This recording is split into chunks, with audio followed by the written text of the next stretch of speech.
Bienvenidos a Sapere Aude, Atrévete a Saber.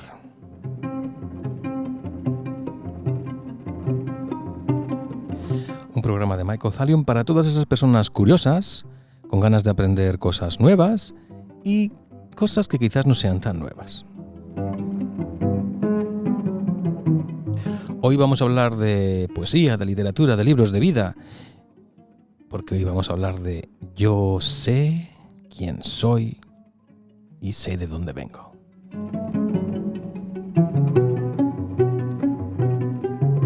Y para ello contamos con la presencia de Ramón García Mateos.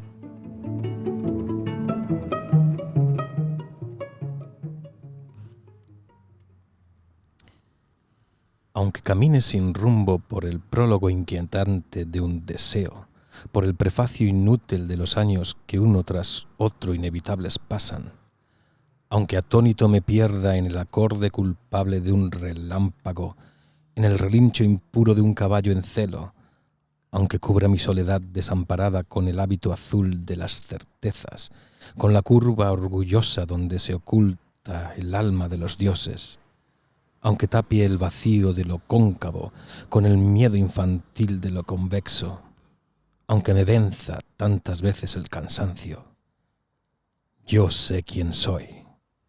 Yo sé quién soy y sé de dónde vengo.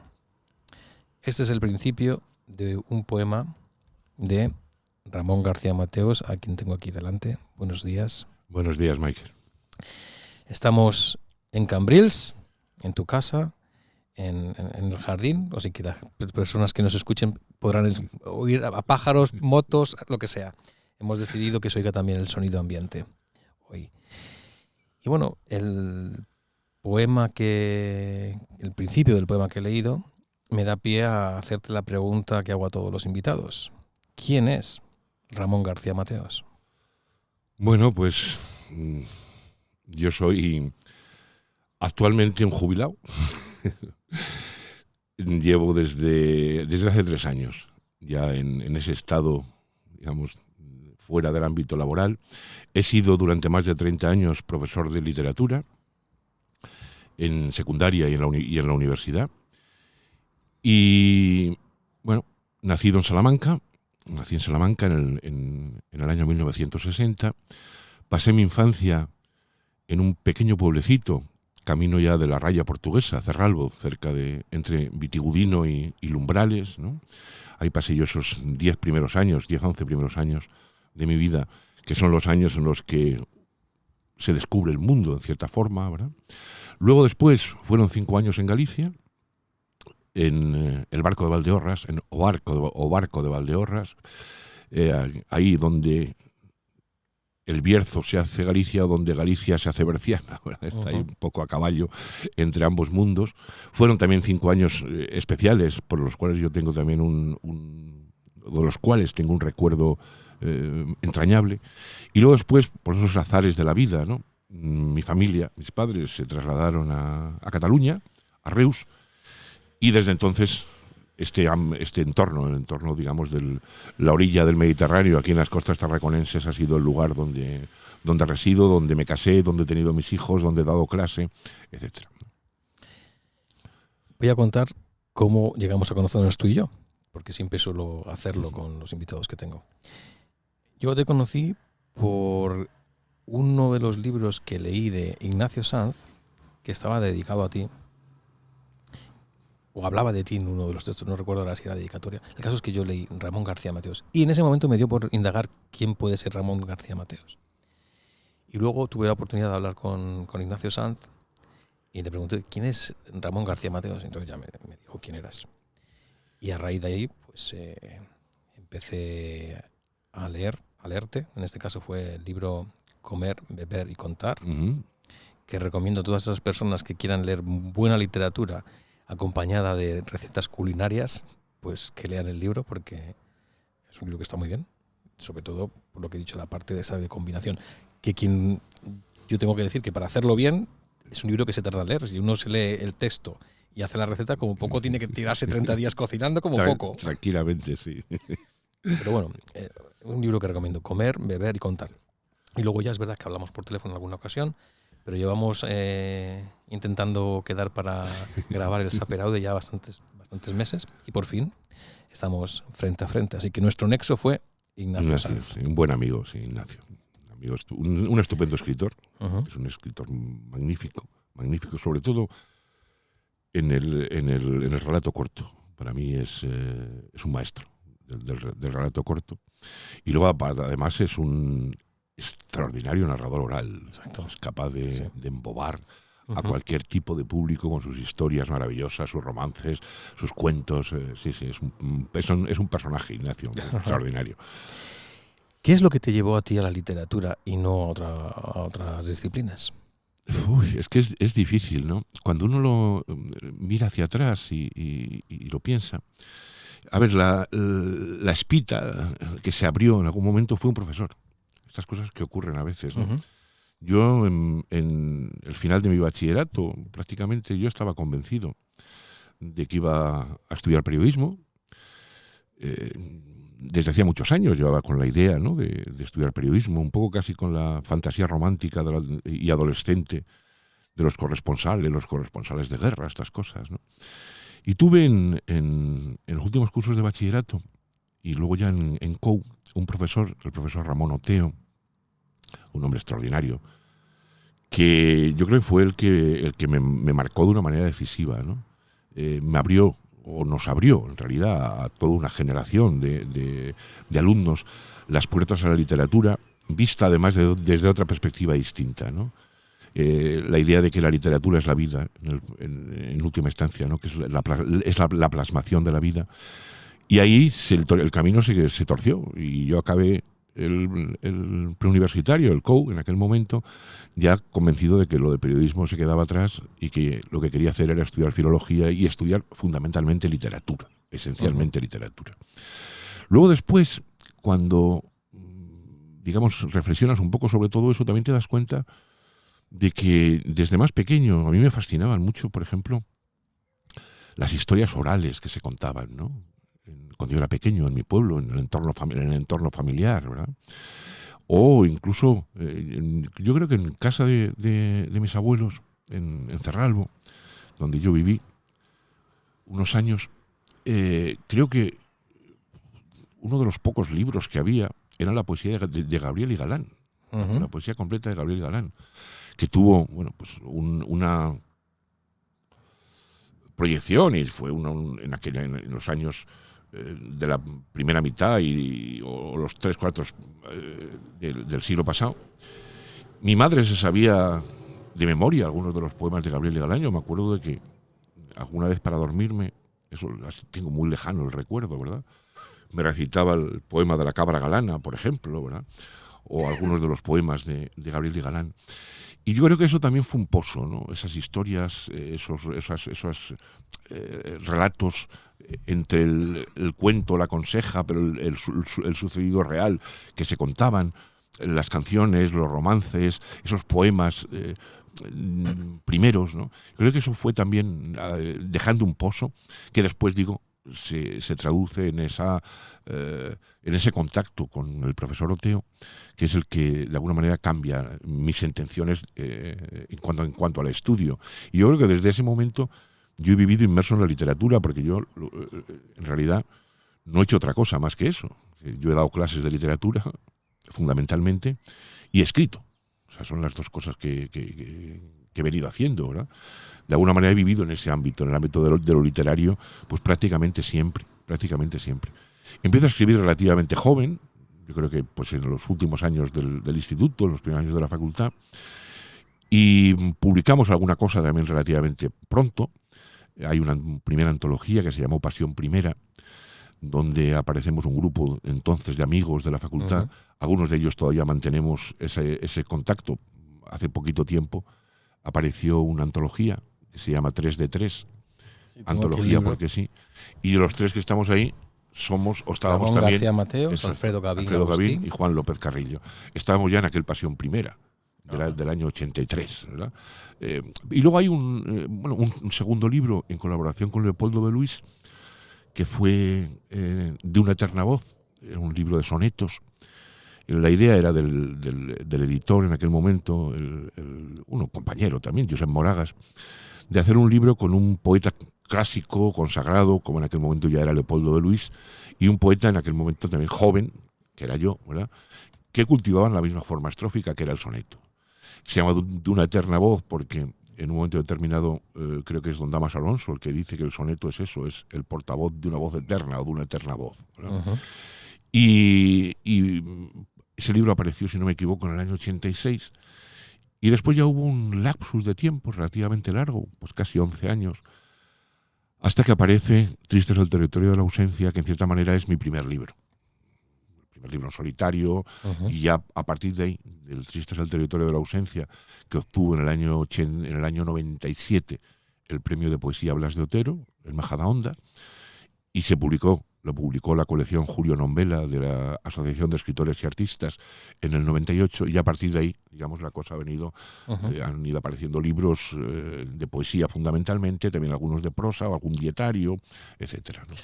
Es curioso porque, siendo tú poeta, yo te he conocido más por tu prosa, sí, que por tus poemas. Tus poemas los he conocido recientemente, pero la prosa, lo que es evidente, que tu prosa salta a la vista que eres poeta, porque es una prosa muy poética. De hecho, he leído el original, el manuscrito de un libro que todavía está por publicar, que a mí ya te he dicho que me parece buenísimo, y cuando se publique, yo digo, me aventuro a afirmar, declarar que ese libro marca la diferencia con creces respecto a lo que se escribe actualmente. Muchas gracias. Es lo que lo pienso sinceramente. A ver, sí, a ver, yo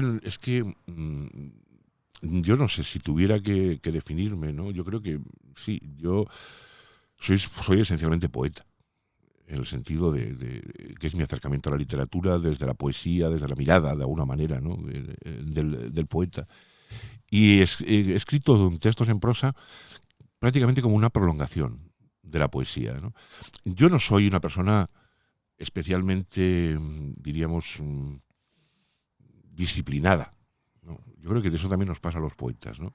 Escribimos en arrebatos, en buena medida, ¿no? Uh-huh. Yo puedo escribir durante medio año, todos los días, e incluso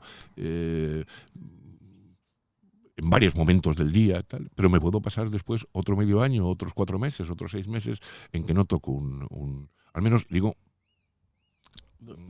asiduamente. Sí, material nuevo. Uh-huh. Sí, puedes corregir o puedes revisar o puedes mirar lo que ya tienes hecho, ¿no? Y yo un poco en la prosa entro también por el mismo camino, ¿no?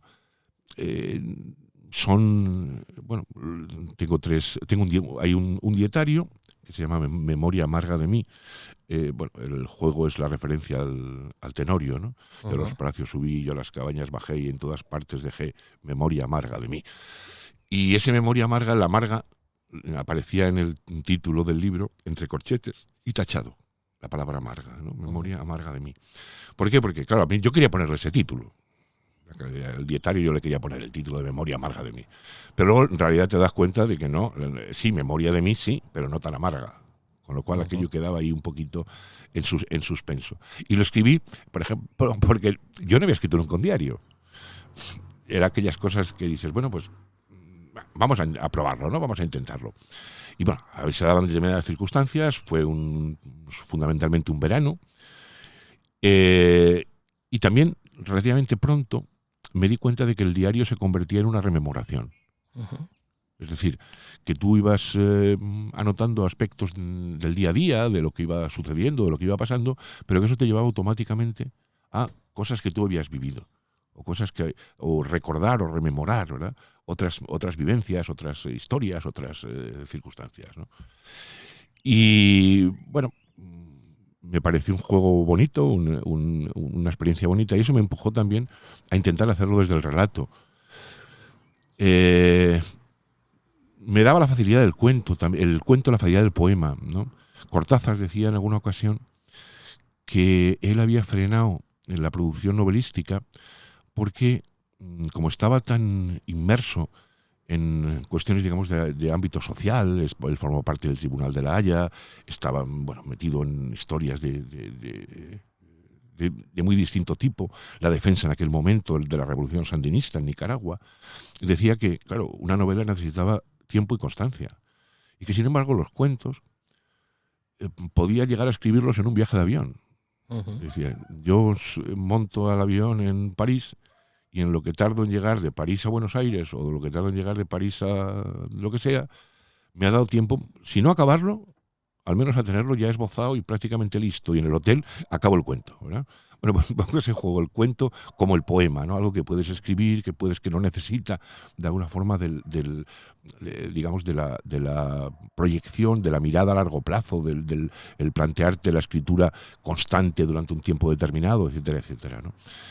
Y ahí así aparecieron 3 libros, porque en realidad yo ese Comer, Beber y Contar que citabas antes, yo lo considero un libro de relatos, aunque luego tengan las apostillas, digamos, de corte gastronómico, cada uno de ellos. Baza de copas fue el primero, Verdades y fingimientos fue el segundo, y luego vino el Beber y Contar. Y después apareció que empezó con la idea de que fuera también un libro de relatos, bueno, un libro de relatos, un libro de estampas, de figuraciones casi, ¿no? Que fue el que citabas tú, de cuando el mundo se llamaba Zarralbo, pero que ahí a veces la escritura acaba mandando sobre ti, y lo que tú te planteas en un origen se acaba recorriendo otros caminos o acaba metiéndose por otras veredas, y ahí acabó siendo más una novela que no un libro de cuentos. Aunque tampoco es una novela a la manera clásica. No, exactamente, no. Sobre todo la forma, como todavía no se ha publicado, pero la forma de redactar a mí me pareció muy... ¿Cómo decirlo? Es que es un libro que empiezas a leer y te lleva una cosa, te lleva... Porque no hay una los diálogos son como una continuación del texto. Del texto, sí. Y te metes en un tipo de narración. O sea, a mí me sumergí en el libro y hasta que no lo terminé no paré. O sea, yo algunas veces hablando con amigos sobre esto, ¿no? Yo se lo digo. Sí, perdón, no, porque además, en realidad, yo lo que considero... Es verdad que ahora actualmente estamos ahora en abril de 2024, el libro todavía no está publicado, no. Pero yo que he tenido la suerte de leerlo, pues cuando alguien escuche este episodio, a lo mejor ya lleva años el libro publicado, a saber.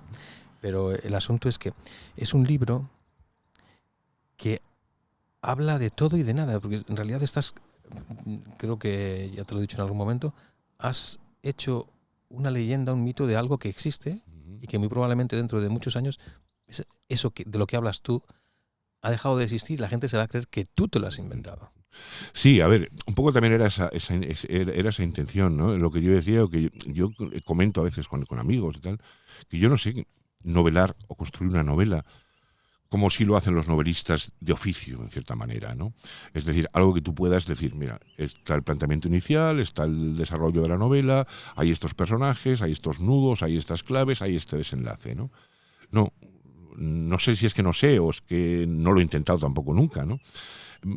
En el caso de cuando el mundo se llamaba Zarralbo, que citabas, en realidad sería muy difícil, por ejemplo, de resumir, de decir, bueno, a ver cómo contamos, qué se cuenta ahí, ¿no? ¿Por qué? Pues no, porque me interesaba más eso, la creación de personajes, la creación de ambientes, es la historia, bueno, pues del descubrimiento del mundo, en cierta manera, de unos niños, de unos muchachos, en un entorno que es el de un pueblo castellano, un pueblo salmantino, casi, digamos, a orillas de la modernidad y fuera del tiempo.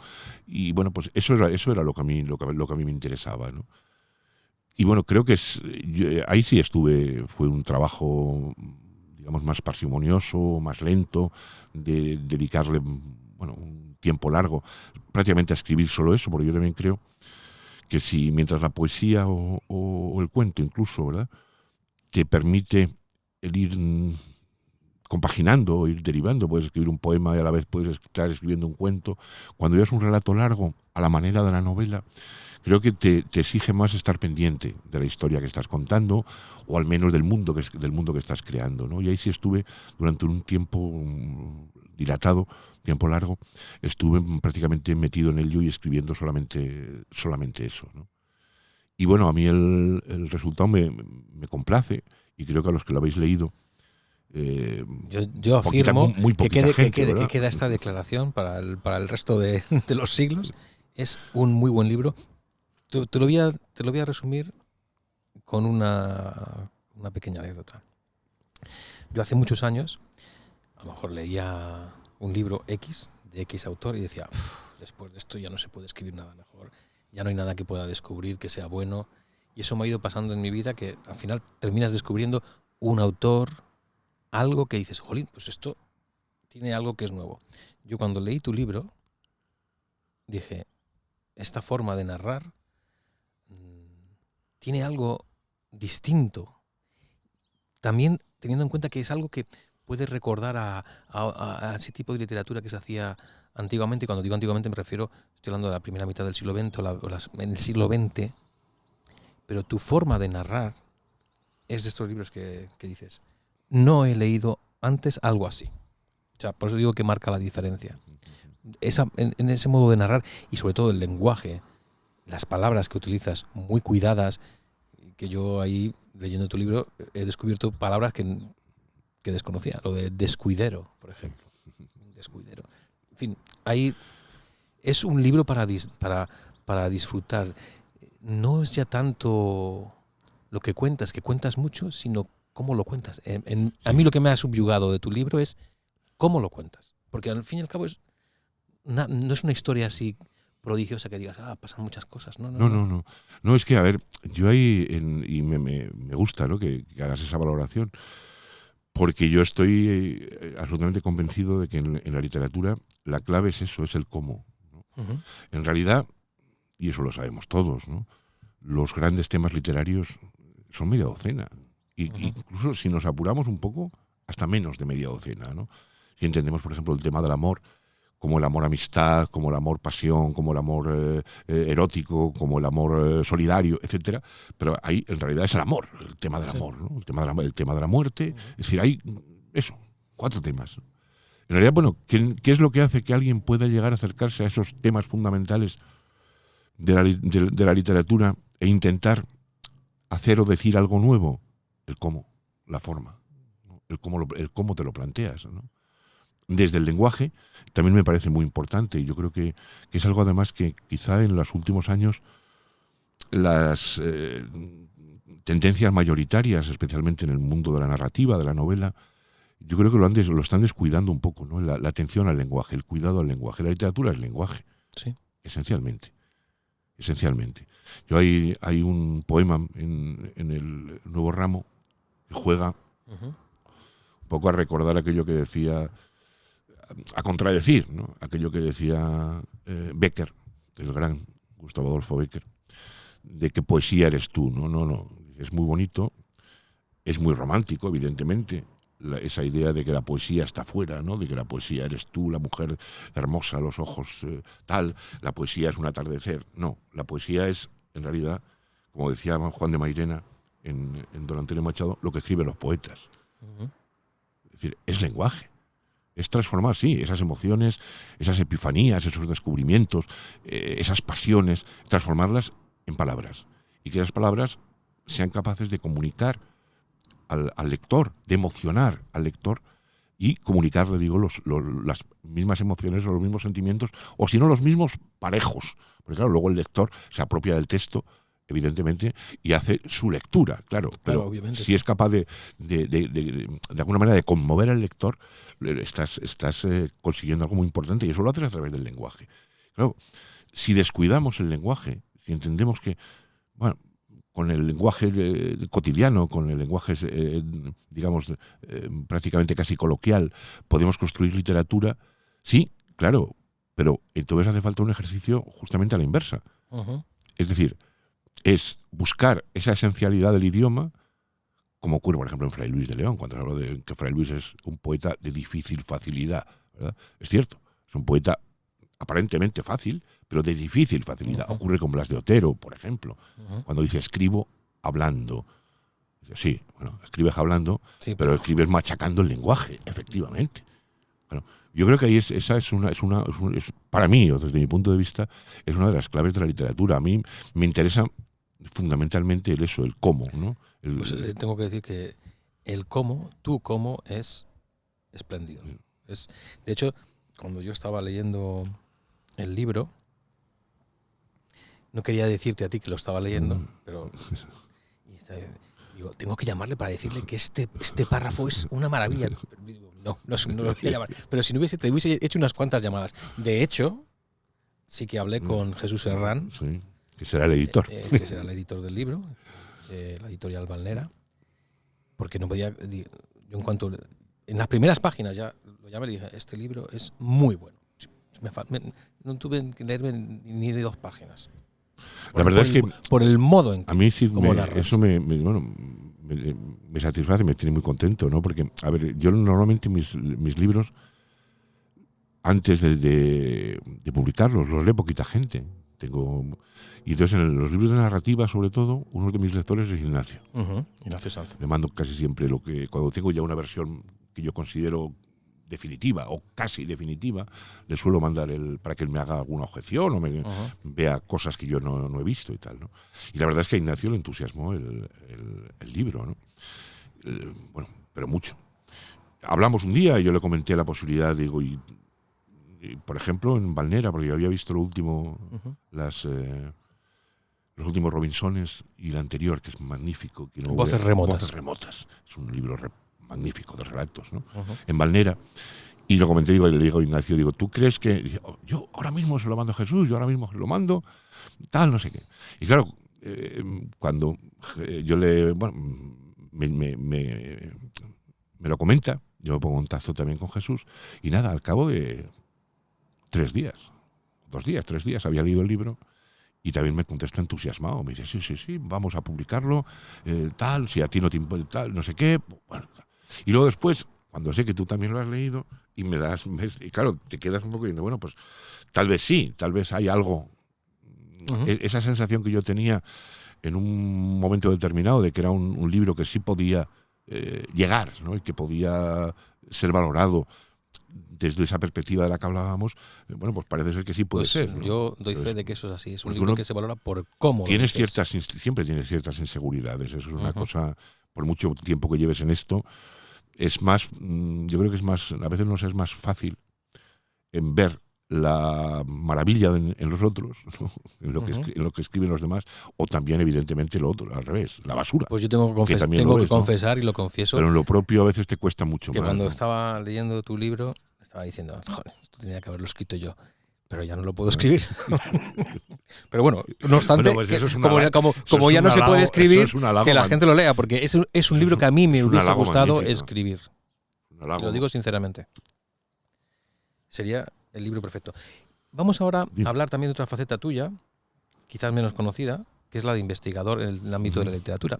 Y tengo aquí delante un libro con la poesía completa de José Agustín Goytisolo. Háblanos de esa faceta tuya de investigación y sobre todo de tu relación con Goytisolo. Sí, a ver, yo digamos que yo el hecho de ser profesor y el hecho de también la docencia universitaria y estas cosas también te empuja, te lleva, porque es un hecho en cierta forma complaciente, ¿no? A escribir artículos o a preparar conferencias, etcétera, ¿no? Yo he trabajado básicamente sobre dos terrenos o 2 ámbitos, ¿no? Por un lado, digamos, la literatura de tradición oral. Ahí yo colaboré mucho durante una época, luego después esas cosas que lo vas dejando, pero durante una época colaboré mucho con la revista de folclore, que dirige todavía el maestro Joaquín Díaz, ¿no? Es una de las... Sí, de esas... que por cierto, había un episodio de Sapere Aude que es con él. Dedicado a Joaquín, sí. Y ahí yo colaboré durante mucho tiempo, y después apareció, también en esas cosas curiosas, un libro que se llamaba del 98 García Lorca, Ensayo sobre tradición y literatura, que es un libro de 400 páginas. De ese libro no tengo ejemplares ya y está colgado de todas maneras, por si a alguien le pudiera interesar, en la página web del Instituto de las Identidades en Salamanca. Y se puede descargar el libro entero, ¿no?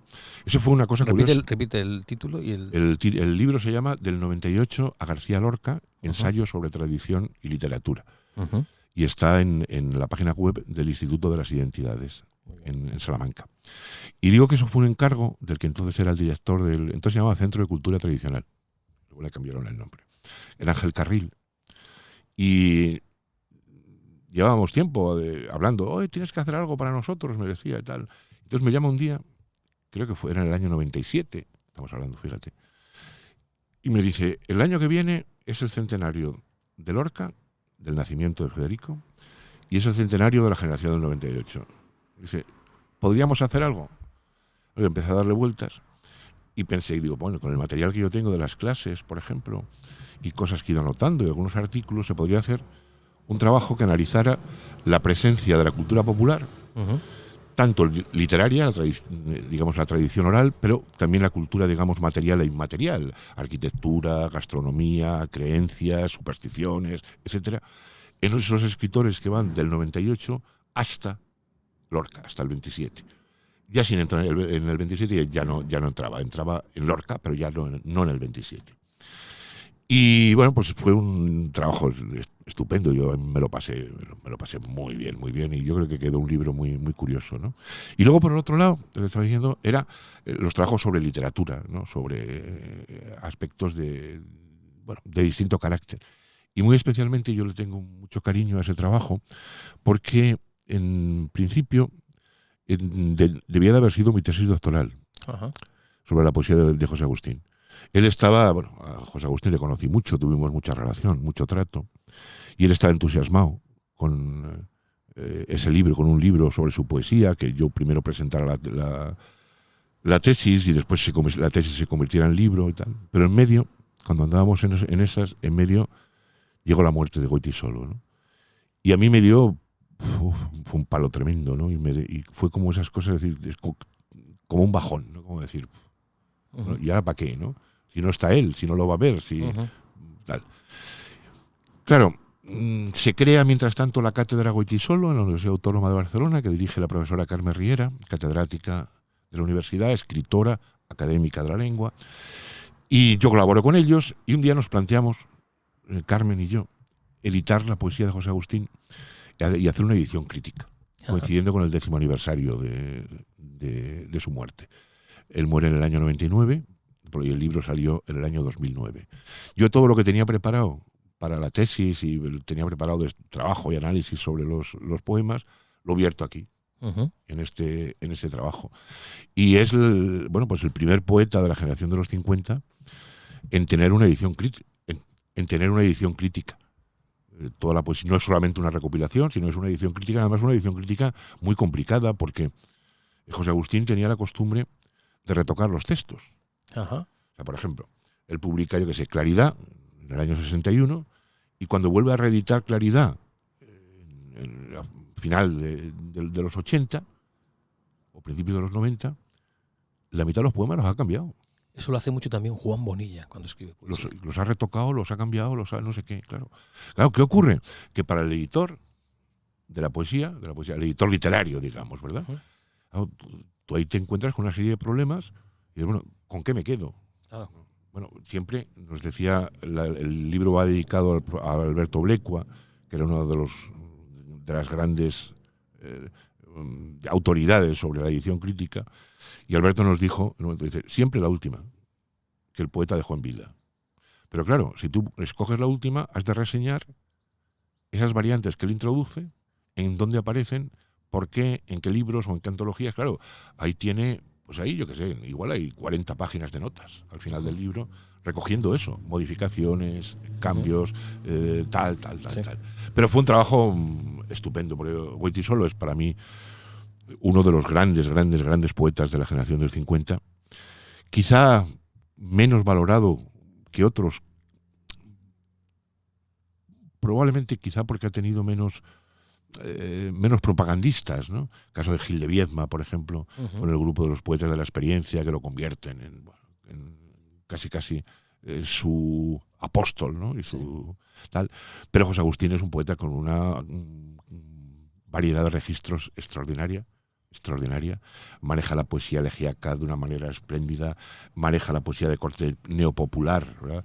Yo creo que junto a Agustín García Calvo es, después del 27, después de los poetas del 27, es el poeta español que mejor ha manejado esos recursos propios de la canción popular, de la canción tradicional, en Los pasos del cazador, ¿verdad? Maneja también la poesía satírica, ¿verdad? Es decir, es un poeta de muchos registros, muy distintos registros, que luego además, por otra parte, sirvió como puente, y eso fue muy importante, entre la literatura hispanoamericana y la literatura española. La primera antología de Borges que se hace en España la hace Goytisolo, la primera antología de Borges. O, por ejemplo, publica también una antología, Esfera Imagen, de Lezama Lima, del poeta cubano, auténticamente espléndida. O es el editor también, el primer editor de Roque Dalton, del poeta salvadoreño, en España. Él tuvo mucho contacto con Hispanoamérica, con Cuba, con Colombia, con Nicaragua, y digamos que publicitó aquí a muchos de esos poetas hispanoamericanos. Y aparte era un hombre estupendo, era un hombre generoso, magnífico, era un poeta y una persona estupenda.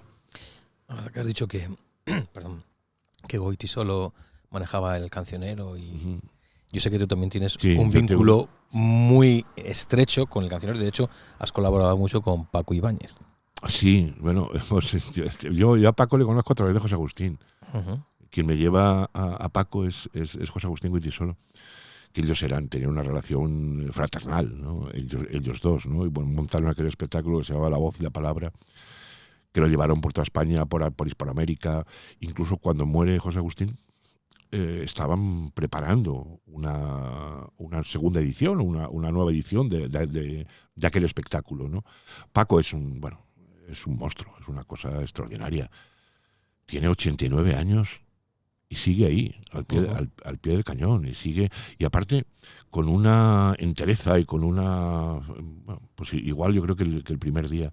Yo sé, se lo hemos dicho muchas veces, ¿no? Que la literatura española le debe a Paco Ibáñez más que a muchos catedráticos y más que a muchos profesores y más que... ¿Por qué? Porque ha sido capaz de poner voz y de difundir desde los clásicos. Recordemos, claro, el primer disco de Paco es Lorca y Góngora. Eran los viejos LPs, una de las caras del LP era la poesía de Góngora y la otra cara del LP era la poesía de Lorca, ¿no? Y uno le recuerda igual cantando a la Arciprestereíta, como a Quevedo, como a Góngora, como, yo qué sé, a Samaniego, pero a su vez, evidentemente, cantando a Goytisolo, cantando a José Ángel Valente, cantando a Rafael Alberti, cantando a Blas de Otero, etcétera, etcétera, etcétera, ¿no? Y lo demás que es insobornable, es un personaje de estos. Nosotros queríamos mover, Carmen Riera y yo, queríamos mover un doctorado honoris causa para Paco. A ver si podíamos se podía haber intentado, pero bueno, ya ni nos dejó, dijo, ni se os ocurra. Dice, porque si me lo vais a proponer, lo voy a rechazar. O sea, no acepta ningún tipo de reconocimiento, no acepta ningún tipo de eso, ¿no? Y es un personaje, sí, extraordinario, ¿no? Yo creo que, a ver, a mí me gusta mucho esa idea de la poesía. En la poesía, bueno, para mí, originariamente la poesía es un hecho del habla, antes de la escritura, ¿verdad? Bueno, y lo sabemos perfectamente, sí, que existe. Incluso ya, si te vas a un ámbito concreto, como es el de la literatura española, nosotros los primeros vestigios, las primeras muestras que tenemos de un texto literario en una lengua hispánica, ¿verdad?, es en mozárabe, y son las jarchas. Y las jarchas sabemos perfectamente que aparecen en textos árabes o hebreos, porque hay poetas cultos árabes o hebreos que las han escuchado la gente cantar, y que ellos los introducen en sus... entonces la poesía tiene esa vertiente de ser un hecho del habla, ¿no?, de la oralidad previa a la escritura. Claudio Rodríguez, por ejemplo, contaba, me lo contó varias veces, ¿no?, que él escribía mentalmente. Es decir, que él salía a pasear, paseaba y caminaba para arriba, para abajo, no sé qué, le gustaba mucho, ¿no? ¿Sí? Y que mientras tanto iba forjando el poema. El poema iba creciendo en su cabeza, ¿no? Mientras casi al ritmo, ¿no?, del caminar, al ritmo de los pasos. Luego después sí, acababa en el papel, se vertía el papel, pero primero había ido... La creación mental. Sí, casi como desde la sonoridad del oral, ¿no?, que tú tienes en tu propia cabeza, ¿no? Y por eso me gusta mucho el hecho de que luego los poemas también se conviertan, en algún caso, en canciones, o se conviertan en textos recitados, o en textos cantados, ¿no?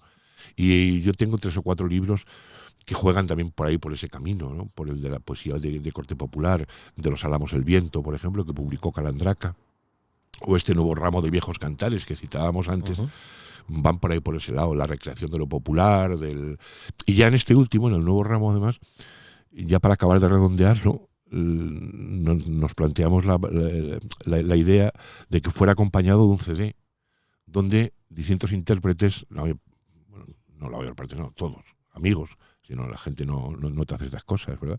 Porque fueron ellos mismos, cada uno de ellos, los que hicieron la grabación particularmente, después nos pasaron los archivos tal, y el editor lo que tuvo que hacer simplemente fue ya preparar el CD, ¿no? Porque claro, hacer un CD con producción y todas estas cosas hubiera sido pues, prácticamente imposible, ¿no? Con estudio de grabación, con estas cosas, ¿no? Pero la idea era esa, ¿no? Que los poemas aparecieran a la vez o simultáneamente, diríamos, en el texto, en el libro, y fueran o se convirtieran en palabra en el aire, se convirtieran en canción a través de estos músicos e intérpretes amigos que grabaron el CD, ¿no? Tengo aquí delante precisamente el libro del nuevo ramo de viejos cantares, tengo también el libro de la poesía completa de José Agustín Coitisolo, otro que hiciste en colaboración con Leopoldo de Luis, que es tu primero, antes, sí. Que se titula de una eterna voz.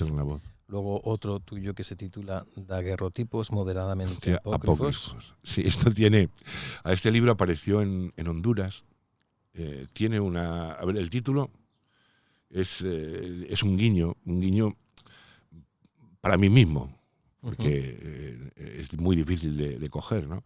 Viene de Jaime Salinas, el hijo de Pedro Salinas, el poeta del 27, que trabajó muchos años con Carlos Barral, con el editor. ¿Sí? Y Jaime Salinas, que le gustaba darle al alpiste, decía: nosotros, los que somos moderadamente astemios. Y cuando titulé el libro, me acordé de esa idea, ¿no? Es decir, daguerrotipos apócrifos, es decir, falsas imágenes, ¿no? Bueno, moderadamente falsas, sí, porque en realidad hay muchas imágenes que no son tan falsas, son más reales que falsas. Se publicó en Honduras porque tuvo el segundo premio iberoamericano de poesía en Tegucigalpa en el año 2011. Eso me permitió viajar a Honduras, conocer a poetas hondureños. Son estas cosas que tiene la literatura, ¿no? Sí. Que te abre esos caminos, ¿no? Y yo pasé pues una semanita en Tegucigalpa, magnífica, conociendo poetas hondureños, algunos de ellos magníficos poetas, espléndidos poetas. Y el libro apareció allá y luego, claro, aquí no se ha distribuido, evidentemente. Además, se hizo una edición muy amplia, muy larga, muy numerosa, vaya. Y creo que lo distribuyeron en escuelas, en institutos, en bibliotecas, en tal, de manera gratuita, ¿no? O sea, es un libro, son poemas en prosa. También ahí a lo menos a mí me pasa, ¿no? Vas basculando y si no hay una razón, o yo no creo que haya una razón, o yo al menos no la sé ver, igual sí la hay, ¿no? El por qué, eso, basculas de unas formas a otras, ¿no? Tuve una época, sobre todo al principio, cuando yo empecé a escribir, en que me atraían muchísimo las formas clásicas. Ese de una eterna voz es un libro de sonetos, ¿no? Esa atracción, ese gusto, yo lo he seguido manteniendo y han ido apareciendo poemas medidos y poemas rimados con una forma o con otra en los distintos libros. Los poemas de corte popular, obviamente, son poemas con una estructura bien en cuartetas, bien en seguidillas, en redondillas, en romances, etcétera, ¿no? Pero luego de repente, bueno, basculas, por ejemplo, te vas hacia el terreno del verso libre o del verso aparentemente libre. Yo empecé sobre todo jugando mucho con la silva, la mezcla de versos de 11 y 7, jugando un poco con eso, que te da como otro terreno. Luego esos versos se extienden. Y, por ejemplo, en el poema con el que tú has empezado, es un poema escrito en versículos, o sea, en verso muy largo, ¿verdad? Que en algún caso el verso ocupa varias líneas del poema. Y luego, claro, dices, bueno, pues lo lógico, ¿no? Si vas extendiendo el verso, al final acabas en la prosa, o en el poema en prosa. Porque a mí lo de prosa poética en la poesía no me gusta. A mí me gusta lo del poema en prosa, es decir, el poema puede tener la forma en verso, ¿verdad?, que es la forma clásica, la forma habitual, pero puede ser también el poema en prosa, ¿no?, el poema construido ya como un bloque, ¿no?, como una... Y eso, los daguerrotipos son textos en prosa. Luego también tengo aquí delante Verdades y fingimientos. Es un libro de relatos, bueno, sí, de cuentos, de relatos, que toma el título de bueno, en realidad, a ver, ahí volvemos un poco casi como cuando tú hablabas de a veces cómo conoces o cómo te lleva de uno a otro, ¿no? El título viene de Las historias fingidas y verdaderas, de Blas de Otero, que es el libro, digamos, de poemas en prosa de Blas. Él no escribió más prosa que esa, la de las historias fingidas y verdaderas, pero a su vez Blas de Otero lo toma de las novelas ejemplares de Cervantes. Cuando Cervantes en las novelas ejemplares dice aquí hay historias fingidas y verdaderas. Sí. Y a mí me gustó entonces el título de Verdades y fingimientos, ¿no? Un poco, fíjate que hay en el título de los daguerrotipos moderadamente apócrifos y estas verdades y fingimientos van un poco casi por el mismo... por el mismo camino, ¿no? Es decir, hay cosas, efectivamente, que son pura ficción o puro fingimiento o pura, digamos, elucubración literaria, tanto en el poema como en el relato, pero hay otras cosas que no, que son verdad.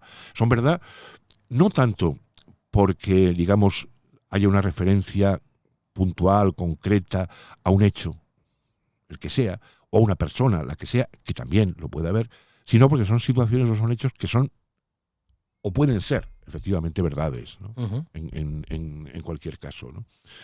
Y también va por ahí el título del último libro de poemas, el que apareció en Portugal, Retratos y figuraciones. Fíjate que es un poco sin darse uno cuenta, ¿no? Vas viendo que te mueves en ese mismo ámbito, ¿no? Pero yo creo que lo que decía Pessoa, ¿no?, de que la poesía es fingimiento, ¿no? El poeta es un fingidor, ¿no? Finge hasta el dolor que verdaderamente siente, ¿no? Yo creo que sí que es verdad que hay una parte fundamental de fingimiento, de transformación. Si quieres, incluso en un sentido más duro, de mentira, ¿no? Es decir, en el momento en que uno se pone sobre un papel y escribe, aunque intente escribir sobre hechos reales o sobre hechos vividos, está transformándolo. Sí. Es indudable. O sea, es que transformamos cuando contamos. Si tú me cuentas a mí ahora qué hiciste esa noche, o yo te cuento a ti qué hice antes de ayer, efectivamente, sí, intentaremos decir y contar lo que hicimos, pero muy probablemente habrá cosas que olvidemos, habrá otras cosas que transformemos, habrá otras cosas que exageremos o que tal, ¿no? Y en la literatura yo creo que ocurre un poco eso siempre, ¿no? Y de ahí, digamos que ahí tiene ese anclaje con la realidad, que sean las verdades o los retratos, de alguna manera que decíamos, pero tiene también esa otra parte que es el fingimiento, son las figuraciones, ¿no? Y luego tengo aquí 3 de 3 del que ya hemos hablado anteriormente, que hiciste. Es una antología con Alfredo Laveni, apareció este mismo año, sí. Correcto.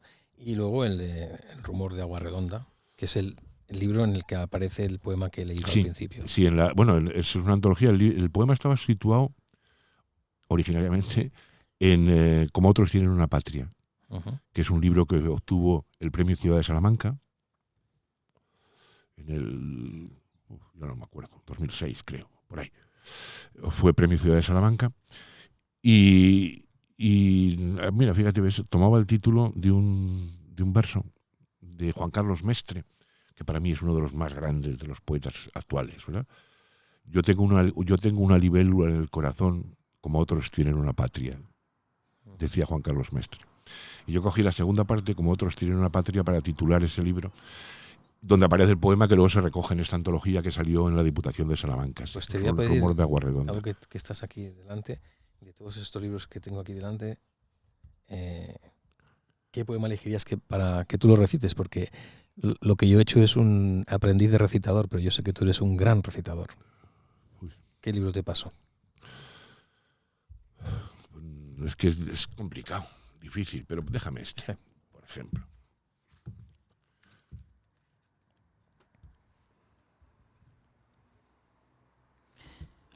Has elegido el libro que se publicó en Honduras. Sí, no sé. ¿Lo leo? Sí. Mira, pues escojo de un texto, un poema. Que se titulaba Daguerrotipos moderadamente apócrifos. Un poema que creo que aparece también aquí, en 3 de 3, me parece, no estoy seguro. Que es un poema que yo escribí a partir de una coplita de Chicho Sánchez Ferlosio, el pequeño de los Sánchez Ferlosio, ¿verdad? Hermano de Rafael, el novelista. Un novelista, a él no le gustaría, ya murió, ¿no? Pero no le hubiera gustado que le llamaran novelista, porque lo había, digamos, casi rechazado, ¿verdad? Había apostatado casi de su primera etapa como narrador, como novelista. Y él hablaba de que era más un gramático. Pero bueno, pues Chicho, digo, tenía una coplita que luego tomó Jorge Drexler, el cantante argentino, ¿sí? Que decía: perdonen que no me aliste bajo ninguna bandera, vale más cualquier quimera que un trozo de tela triste. Yo soy un moro judío que vive con los cristianos, no sé qué Dios es el mío, ni cuáles son mis hermanos. A partir de ahí, yo escribí el poema. Muy bien. ¿Vale? Y dice a Chicho Sánchez Ferlosio, escuchando a Jorge Drexler: yo no tengo patria.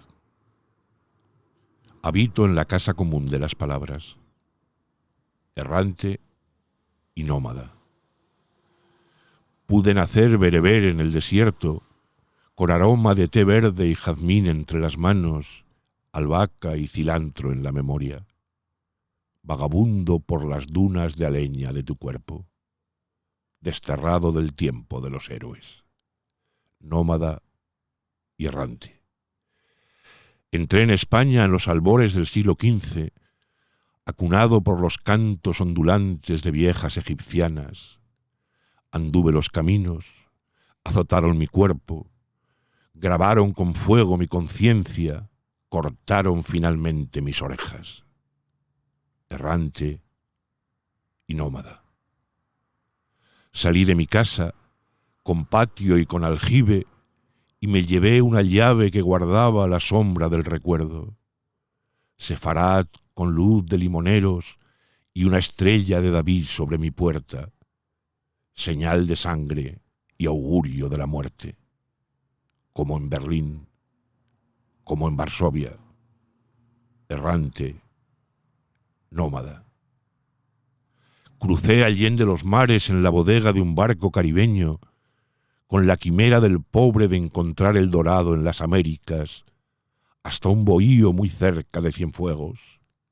Azúcar, ron de caña, hambre, mucha hambre y un augurio de sueño y rebeldía.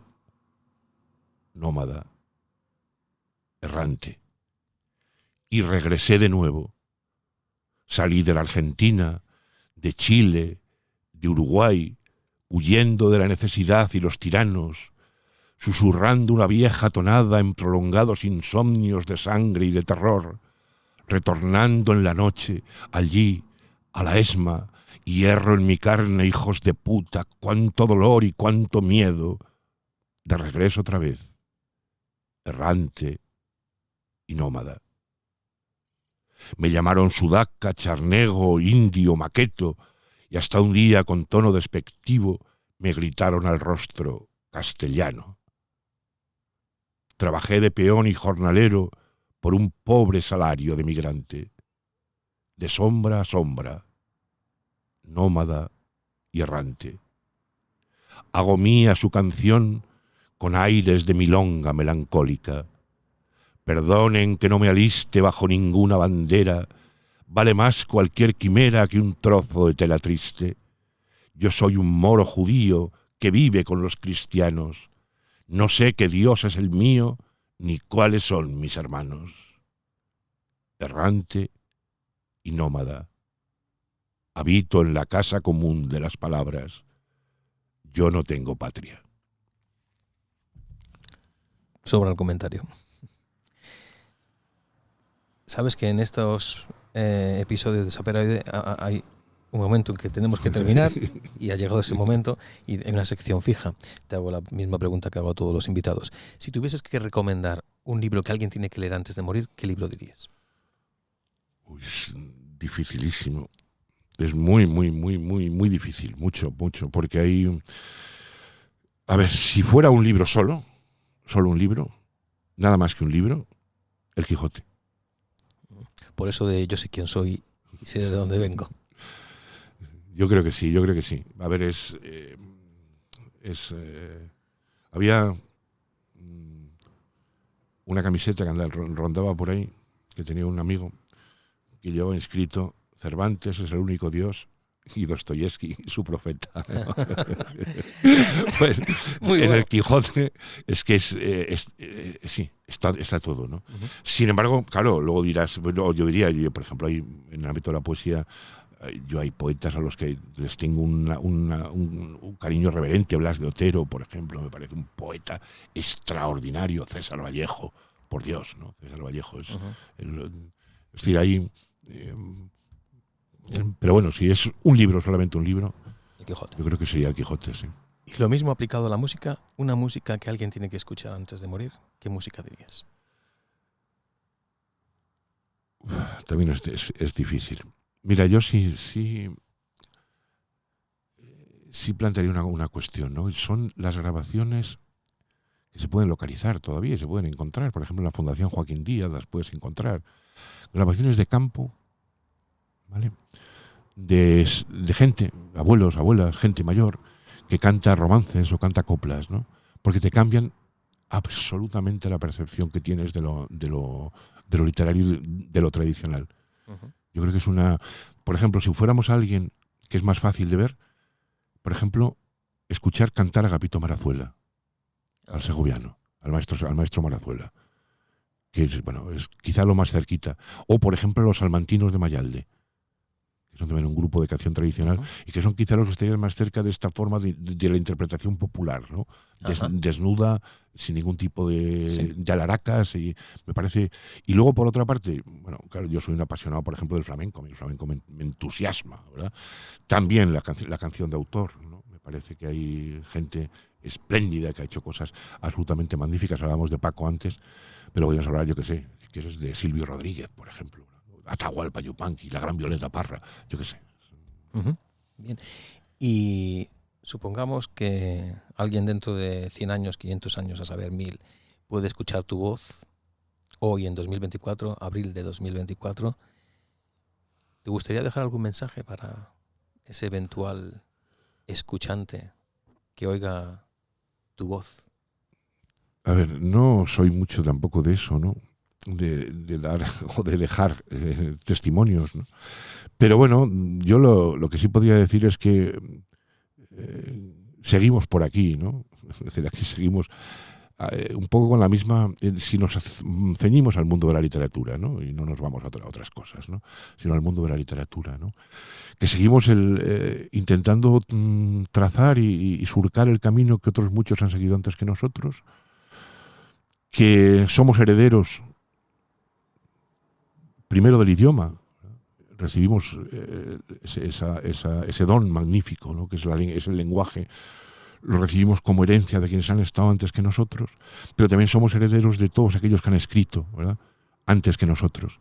Y de alguna manera, lo que sí podía satisfacernos, creo yo, o al menos a mí sí me satisfaría, es que lo que yo hago o lo que yo escribo pueda servir para que otros que vengan después, ¿verdad?, hagan su propio camino, ¿no? Porque la literatura es tradición. Eugenio d'Ors decía que todo lo que no es tradición es plagio, ¿verdad? Y yo también estoy convencido de eso. La literatura es tradición. Y no podemos escribir en el año 2024 sin tener en cuenta, aunque sea inconscientemente, porque muchas veces esa presencia es inconsciente, a los que han escrito mucho antes que nosotros, ¿no? Y evidentemente, si nosotros fuéramos un eslabón más, o yo en este caso, fuera un eslabón más de esa cadena, una trocha más de ese camino, sería, yo creo que, suficiente para, validar, ¿no?, lo que uno ha intentado hacer en su quehacer literario. Pues, Ramón, muchas gracias por acogerme aquí en tu casa. Muchas gracias a ti. Por esta conversación. Y ahora nos vamos, creo, a disfrutar de una buena comida con dos de tus amigos poetas. Sí. Con Alfredo y con Juanito, con Juan López Carrillo, sí. Muchas gracias. Gracias a ti.